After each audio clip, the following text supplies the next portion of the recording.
ગેનીબેન શું થાય છે? મારી દીકરી છે. કુલ કેટલા દીકરા દીકરીઓ છે આપને? 5.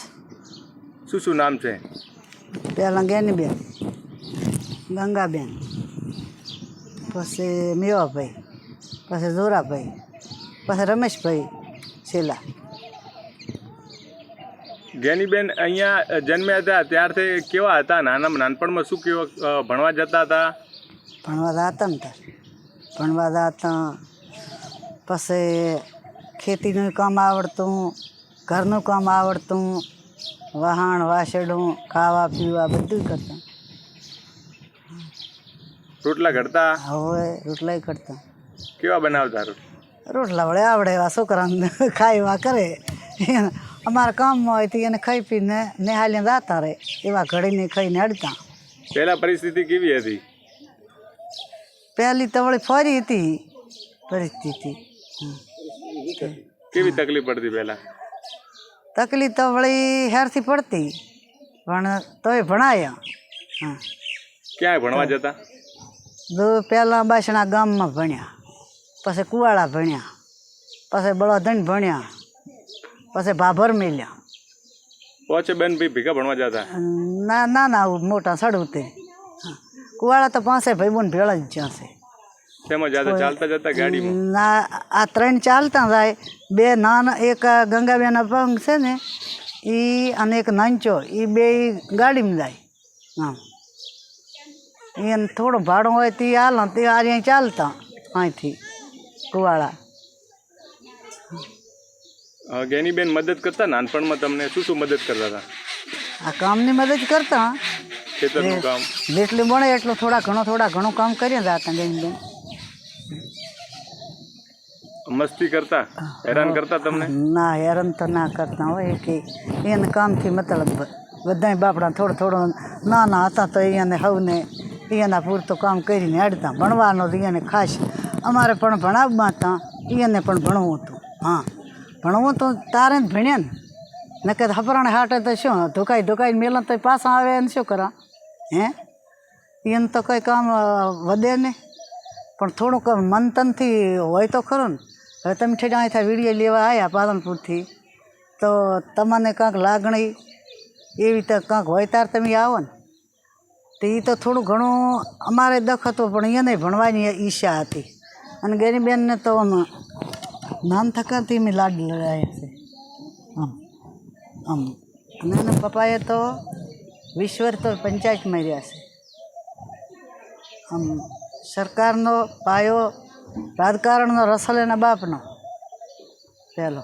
ગેનીબેન ક્યારથી આવ્યા ચૂંટણી લડવા માટે? ચૂંટણી 6 સાલમાં મેવા પહેલાં વતરા ડેલિકટની ચૂંટણી લડ્યા, અને પછી તરત જ પ્રમુખ બિહારી દીધા. તેમાં ભાઈ ધારાસભ્ય હતા તારે, તેમાં ભાઈ રોનીવાળા. કેવી મુશ્કેલીમાંથી બહાર આવ્યા છો તમે?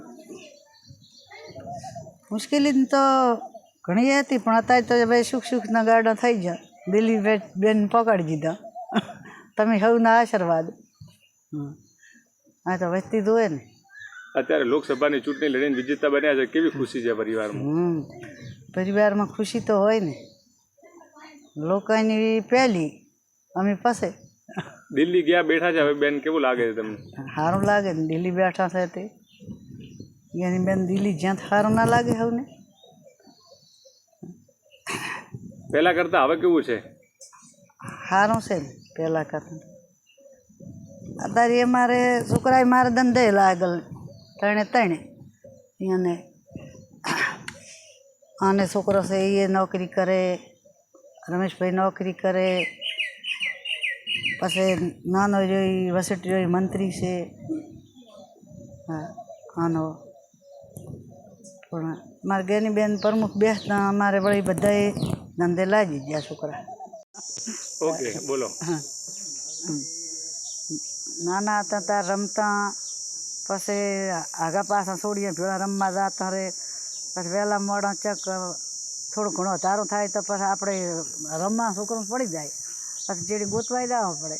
હા, પછી આમ તો બેન તો આમ ઠેઠથી બાજ નથી વાત ને, ઠેઠથી આમ છોકરાને તો મારવા આમ એને કામ કરતા નથી, એ કંઈ માર્યા તો નથી મેં કોઈ દી ને. કયો ઝાડ ઉપર ચડી જતા એવો કઈ? ઝાડી પર ચડી જતા એકદમ તો અહીં હતો મોટો મારે ગુંદો હતો, ગુંદામાં ચડી ગઈ. હું તો ટોકો લઈને ચિકન તો એકદમ ઉતારી ત્યાં તો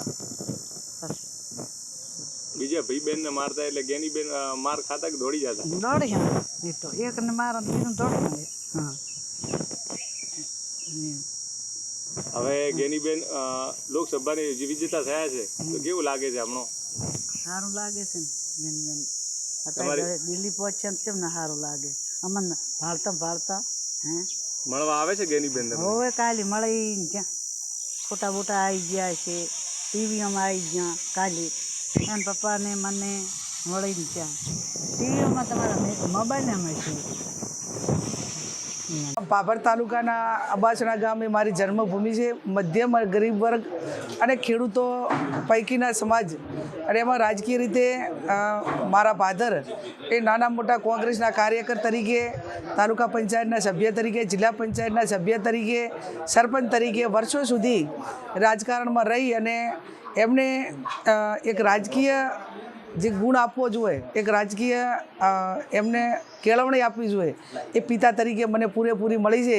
એટલે રાજકીયથી વારસો છે એ મારા પિતાનો છે અને હું આ જેટલા માટે ખૂબ આનંદની લાગણી અનુભવું છું કે મારા પિતા ખૂબ નસીબદાર છે કે જે દીકરીને પંચાયતથી કરીને પાર્લામેન્ટ સુધી ચૂંટાયેલી અને મતદાન કરી અને લોકોની સેવા કરવા માટે એમની હયાતીમાં થયું.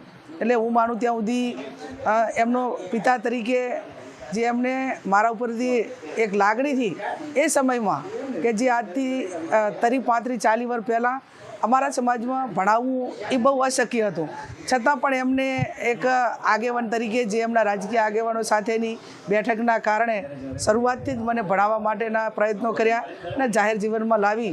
એટલે એક પરિવાર તરીકે પિતાનો ખૂબ મારા ઉપર મોટો ઉપકાર અને એમનો જે એક વારસો આપવા માટેની વાત હતી. એમને કંઈક એવી તમન્ના હતી કે મારી દીકરી કંઈક કરશે. એટલે મેં કાંઈ નથી કર્યું પણ બનાસકાંઠાની જનતાએ, આગેવાનોએ, લોકોએ અને સમય સંજોગે એક એમની ઈચ્છા હતી પૂરી કરી છે. એટલે આભાર. 28 વર્ષમાં સૌથી મહત્વનો રાજકીય ક્ષેત્રમાં કયો પ્રશ્ન રાજકીયમાં કોઈ પ્રશ્ન તો લગભગ મારી સામે એવા કોઈ પડકારો પરિવારના કે સમાજના કે એવા કોઈ નથી આવ્યા. હર હંમેશા મને આઝાદી રીતે જ સ્વરીતે જ એક નિર્ણય લેવા માટેનો મારો પોતાનો સ્વભાવ રહ્યો છે. આ પહેલી ચૂંટણી એ માત્ર મારા પિતાશ્રીના નામથી હું લડી. લગભગ બાકીની તમામ ચૂંટણીઓ તાલુકા પંચાયત, જિલ્લા પંચાયત, વિધાનસભા, લોકસભા એ હું મારા વ્યક્તિગત ચહેરા ઉપર ને દમ ઉપર લડી. એટલે હર હંમેશા સ્વ ડિસિઝન લઈ અને પરિવારને કોઈને પછી જાહેર જીવનમાં નથી લાવ્યો. પરિવારનું કામ કરે ને મેં મારું કામ કર્યું. કયા મુદ્દા ઉપર આ ચૂંટણી આ ચૂંટણીમાં સ્થાનિક જે કંઈ મુદ્દાઓ હોય, ખેડૂતોના નાના મોટા આરોગ્ય, શિક્ષણ, પાણી, એરોમા સર્કલ કે નાના મોટા જે ભૌગોલિક સ્થિતિ પ્રમાણે પ્રશ્નો છે એ તમામ પ્રશ્નો લીધા છે. સહકારી માળખું એક જ દિશા ઉપર કામ કરે છે, એમાં ક્યાંક લોકોની ભાગીદારી થાય એવા પણ મારા પ્રયત્નો છે.